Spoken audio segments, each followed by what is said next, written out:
ऐसे बड़े बड़े उदाहरण हैं हमारे शास्त्रों में, सुनते भी हैं। और आजकल तो भाई टीवी के माध्यम से, मीडिया के माध्यम से ऐसा कौन सा धर्म ग्रंथ है जिसकी कथा नहीं चल रही है।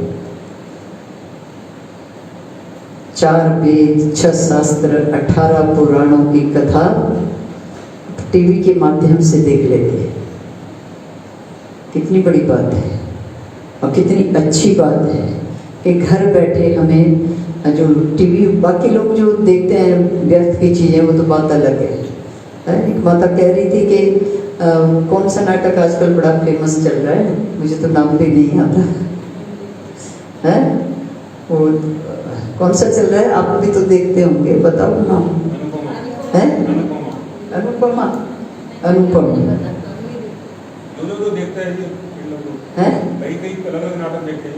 हाँ, तो जो नया नाटक चलता है, जो सास बहू का नाटक चलता है, जो घरों की समस्या है, वो सारे आजकल नाटकों में दिखाते हैं। वो समस्या उन नाटकों से ही उत्पन्न हुई।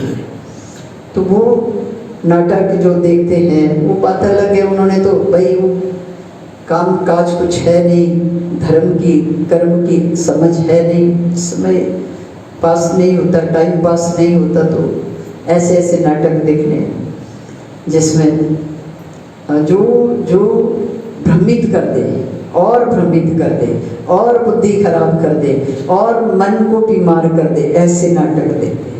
और जो बुद्धिजीवी लोग होते हैं वो धार्मिक नाटक देखते हैं कि धार्मिक नाटक किस में आ रहा है, कथा आ रही है, कीर्तन आ रहा है, भजन आ रहा है, कहीं प्रवचन चल रहा है, तो वो चीज़ देखें, समझे हम कौन है, हम कहाँ से आए, हमारे जीवन का क्या महत्व है, हमें क्या करना चाहिए, क्या नहीं करना चाहिए, सुने समझे। और सुनते ही ना रहे, समझकर, सुनकर समझकर उन चीज़ों को अपने जीवन में उतारे, अपने आप का अपने जीवन को सार्थक करने में अपना समय लगाए।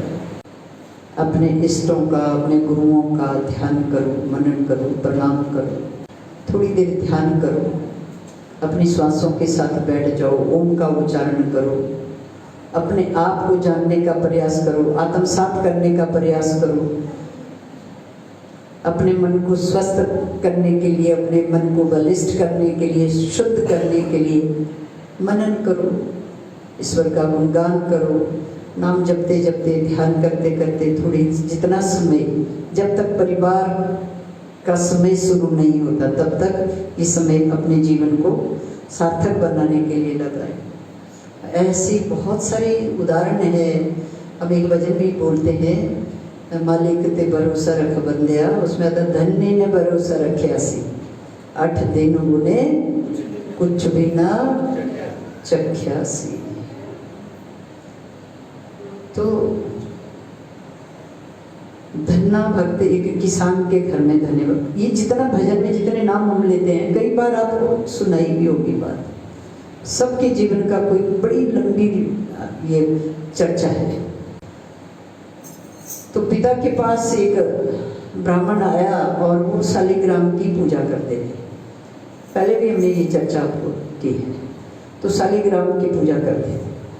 अब धन्ना भक्त रोज देख रहा था, उसने देखना कि पंडित जी तो प्रतिदिन शालिग्राम की पूजा करते हैं, भोग लगाते हैं, स्नान करवाते हैं, चंदन लगाते हैं, वस्त्र प्रदान करते हैं, वो सारी पूजा जो विधि पूजा की वो सारी वो देखता था पंडित जी के पास बैठकर।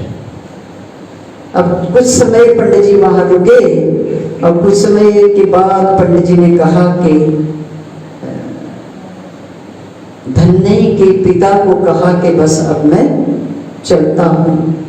तो जब वो चलने लगे तो धन्ना कहता है, धन्ना जट कहता है कि पंडित जी आपके पास जो शालिग्राम है ये मुझे दे दो, अब शालिग्राम की सेवा मैं करूँगा। सुनिए, गौर से सुनो, कितने उदाहरण हैं। अगर हम ईश्वर की ओर, सात्विकता की ओर, अपने आप को सार्थकता की, अपने आप अपने जीवन को सार्थक करना चाहते हैं, सार्थकता की ओर चलना चाहते हैं, तो बहुत सारे उदाहरण हैं। तो अब पंडित जी कहे कि मैं कैसे दे दूँ, शालिग्राम को तो मैं नहीं दे सकता हूँ, मुझे तो प्रतिदिन शालिग्राम की पूजा करनी, मैं तो अन्न जल कुछ भी मुख में नहीं डालता हूँ जब तक शालिग्राम की सेवा ना करूँ, तो वो धन्य जट को कैसे दे दूँ, कैसे दे दूँ? अब क्या करूँगी? तो बच्चे का हट है, बच्चे की जिद है, अब इसको ऐसे भी कैसे टाल दूँ, क्या कहूँ? तो पंडित जी सुबह सुबह स्नान करने के लिए गए, उनके दिमाग में बात आई कि चलो आज गंगा में कोई इस तरह का पत्थर देखते हैं।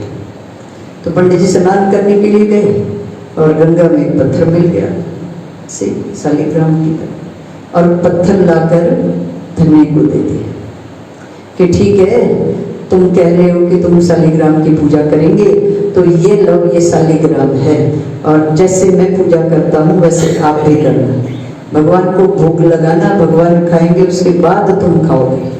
बोला जी ठीक है। अब धन्ना भक्त अपनी गैया चराने के लिए जब खेतों में जाए, वन में जाए, तो शालिग्राम को साथ ले जाए और वही पूजा अर्चना करे जो भी उसको मिला, और भगवान जी को भोग लगाने के लिए बिठा दिया कि भगवान जी अब तो भूख लग गई, अब आओ भोजन करते हैं। माँ ने साग रोटी भेजा है तो वो खाते हैं, तो शालिग्राम को बिठा दिया वहाँ उनके आगे, जो माता ने भोजन दिया था। धन्य जट ने हाथ पकड़ लिया, बोला बस 4 रोटी एक सप्ताह हो गया, अभी तक मैंने कुछ नहीं खाया, हफ्ते के बाद आप आए हो, 8 दिन के बाद, 7 दिन के बाद आप आए हो, आपको दया नहीं आई, आपको तरस नहीं आया? मैं इतने दिन से भूखा बैठा हूँ, 7 दिन के बाद आए हो, अब खा रहे हैं तो खाए जा रहे हैं, खाए जा रहे हैं। अब 2 रोटी आपकी थी, 2 मेरी थी, अब ये जो 2 रोटी बची ये मैं खाऊंगा, अब आप नहीं खाओगे। ठीक है, प्रकट हो गए, कितनी बड़ी बात है। तो ऐसा हठ जब भक्त कर लेता है तो भगवान को दर्शन देने ही पड़ते हैं, आना ही पड़ता है। उनकी अनुभूति, उनके अनुभव कितने बढ़ते हैं।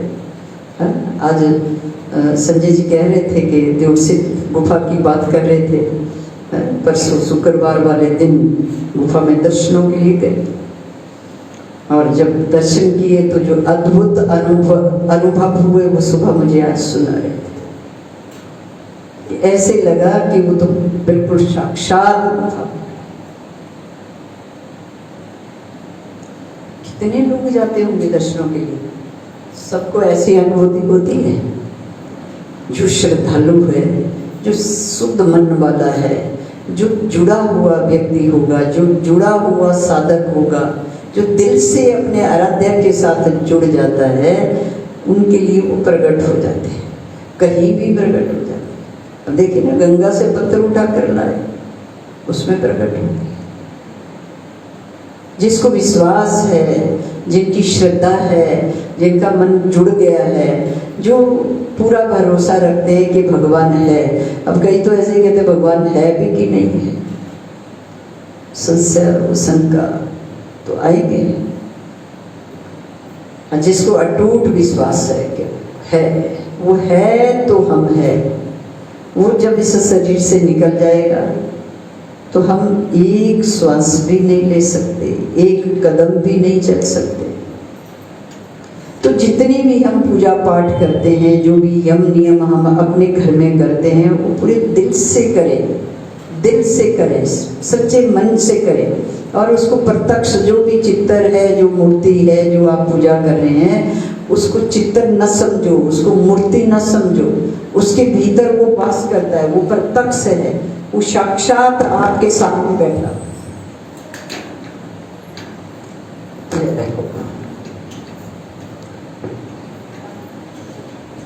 तो जो जुड़ गया वो तर गया। मन से जुड़ना है।